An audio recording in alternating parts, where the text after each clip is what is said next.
कोई भी काम किसी एक इंसान से कभी पूरा नहीं होता।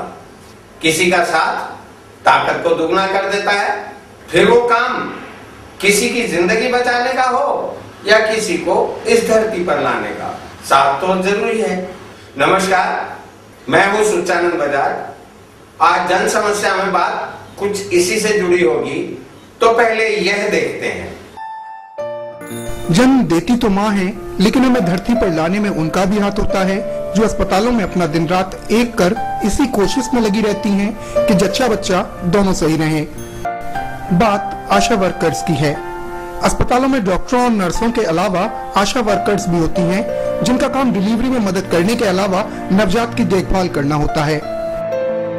दूसरों को जिंदगी देने वाली इन आशा वर्कर्स की अब खुद की जिंदगी दूभर होने लगी है।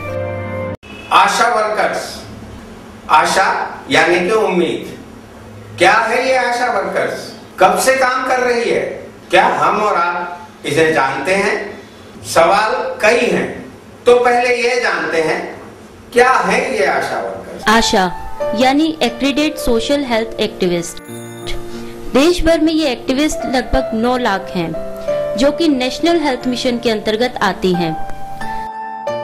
दरअसल NHM को पहले NRHM का नाम दिया गया था, जिसमें R का मतलब रूरल यानी गांव के इलाके से था, लेकिन बाद में देश में स्वास्थ्य सुविधाएं सुधारने के लिहाज से इसमें से R हटाकर इसको पूरे देश के लिए कर दिया गया। इस मिशन में आने वाली आशा वर्कर्स को वॉलंटियर का दर्जा दिया गया, यानी ये कर्मचारी नहीं कार्यकर्ता है, ना तो कर्मचारियों वाली सुख सुविधाएं और ना ही वो वेतन। पूरे देश में तकरीबन 9 लाख, बहुत बड़ी संख्या। क्या किया सरकारों ने इनके लिए?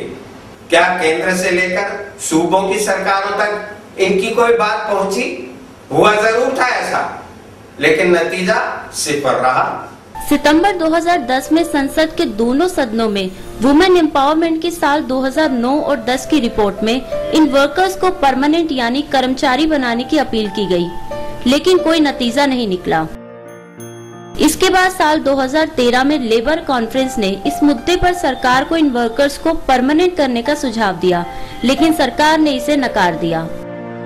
इतना ही नहीं, साल 2015 और 16 के बजट में सरकार ने NHM के लिए 25% बजट में कटौती की, लेकिन सरकार ये जरूर मानती रही कि इन वर्कर्स की वजह से देश में स्वास्थ्य संबंधी सुविधाएं सुधरती रही। वक्त चलता रहता है और वक्त के साथ साथ उम्मीद भी।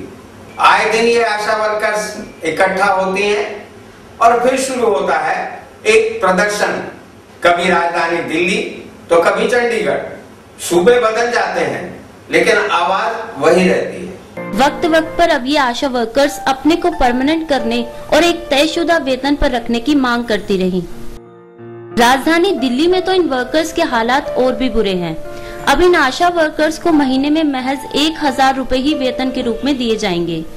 अब ये वर्कर्स दिल्ली के CM केजरीवाल से इस वेतन को बढ़ाने और खुद को परमानेंट करने की मांग कर रही हैं। हमें सिर्फ 1000 रुपए का वेतन मिलता है और कुछ नहीं मिलता, और काम इतना बढ़ा रखा है। दिन हम 1000 रुपए में कुछ नहीं होता, सारा दिन फील्ड में रहते हैं। बच्चों को लाओ बुला के टीकाकरण करो, ANC को लाओ बुला के उनको लेके हॉस्पिटल जाओ, ये सारे काम हमारे हैं और पूरा एरिया कवर करते हैं हम लोग। जो लेडीज कमाने के लिए अपने परिवार में अकेली है, हस्बैंड नहीं है, उस वो क्या करेगी? 1000 रुपए में अपने घर परिवार नहीं चला सकती है। इसलिए हम तो ये कहते हैं हमारा वेतन कर दो। हम तो आज सबसे ही बोलते हैं 24 घंटे की ड्यूटी हमें नहीं चाहिए, हमारे एक से फिक्स टाइम धर दो कि ये टाइम होना चाहिए तुम्हारा, और हमारी फिक्स सैलरी चाहिए हमें। आशा यानी उम्मीद, एक आस। सालों से सरकार से खुद के हक के लिए लड़ती इन आशा वर्कर्स की उम्मीद अभी भी जिंदा है, लेकिन क्या ये उम्मीद सरकार को अब दिखाई दे जाएगी? समस्या सालों पुरानी है, लेकिन सरकार के कान बंद हैं। कब खुलेंगे? सरकार चेतेगी, वक्त की गर्त में है।